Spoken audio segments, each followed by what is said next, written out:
This is Aldous Huxley, a man haunted by a vision of hell on earth. A searing social critic, Mr. Huxley, 27 years ago, wrote Brave New World, a novel that predicted that someday the entire world would live under a frightful dictatorship. Today, Mr. Huxley says that his fictional world of horror is probably just around the corner for all of us.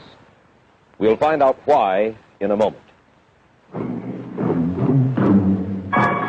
The Mike Wallace Interview, presented by the American Broadcasting Company in association with the Fund for the Republic, brings you a special television series discussing the problems of survival and freedom in America. Good evening. I'm Mike Wallace. Tonight's guest, Aldous Huxley, is a man of letters, as disturbing as he is distinguished. Born in England, now a resident of California, Mr. Huxley has written some of the most electric novels in social criticism of this century. He's just finished a series of essays called Enemies of Freedom, in which he outlines and defines some of the threats to our freedom in the United States. And Mr. Huxley, right off the bat, let me ask you this. As you see it, who and what are the enemies of freedom here in the United States? Well, I don't think you can say who in the United States. I don't think there are any sinister persons deliberately trying to rob people of their freedom. But I do think, first of all, that there are a number of impersonal forces which are pushing in the direction of less and less freedom. And I also think that there are a number of technological devices which anybody who wishes to use can use to accelerate this process of going away from freedom, of imposing control. Well, what are these forces and these devices, Mr. Huxley?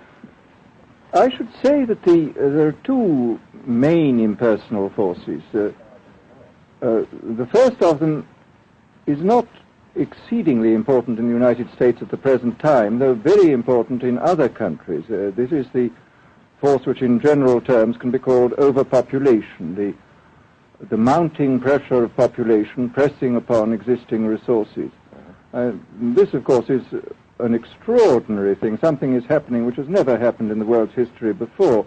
I mean, let's just take a simple fact that between the time of the birth of Christ and the landing of the Mayflower, the population of the Earth doubled. It rose from 250 million to probably 500 million. Today, the population of the Earth is rising at such a rate that it will double in half a century. Well, why should overpopulation work to diminish our freedoms?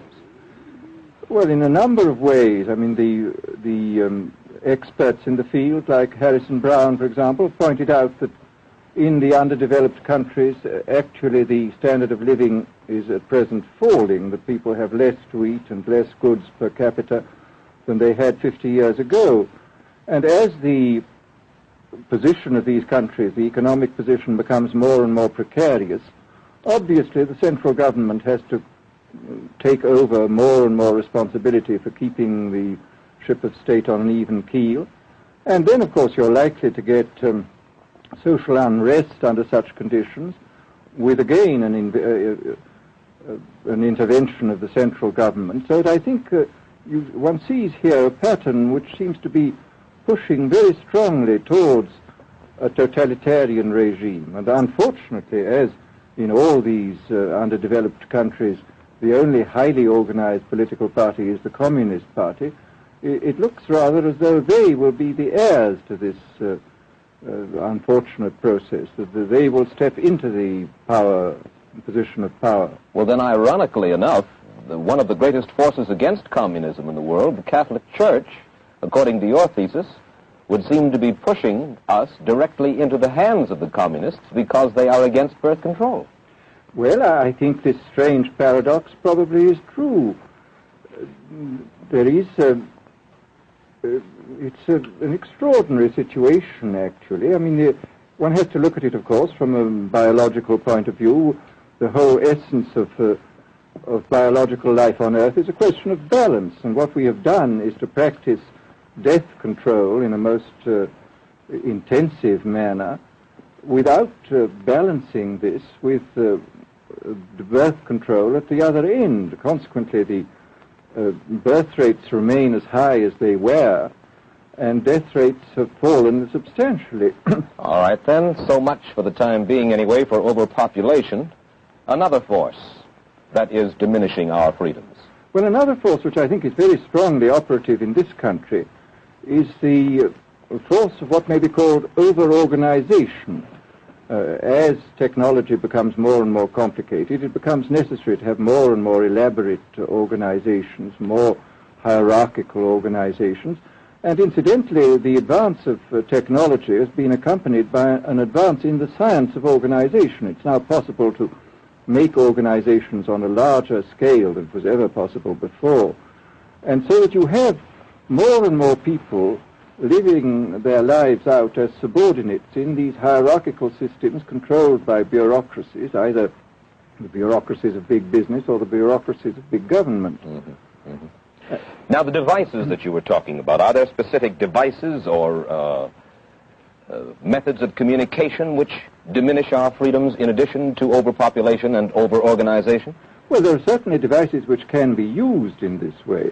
I mean, let us take, after all, a piece of very recent and very painful history is the propaganda used by Hitler, which was incredibly effective. I mean, what were Hitler's methods? Hitler used terror on the one kind, brute force on the one hand, but he also used a very efficient form of propaganda, which he was using every modern device at that time. He didn't have TV, but he had the radio, which he used to the fullest extent, and was able to impose his will on an immense mass of people. I mean, the Germans were a highly educated people.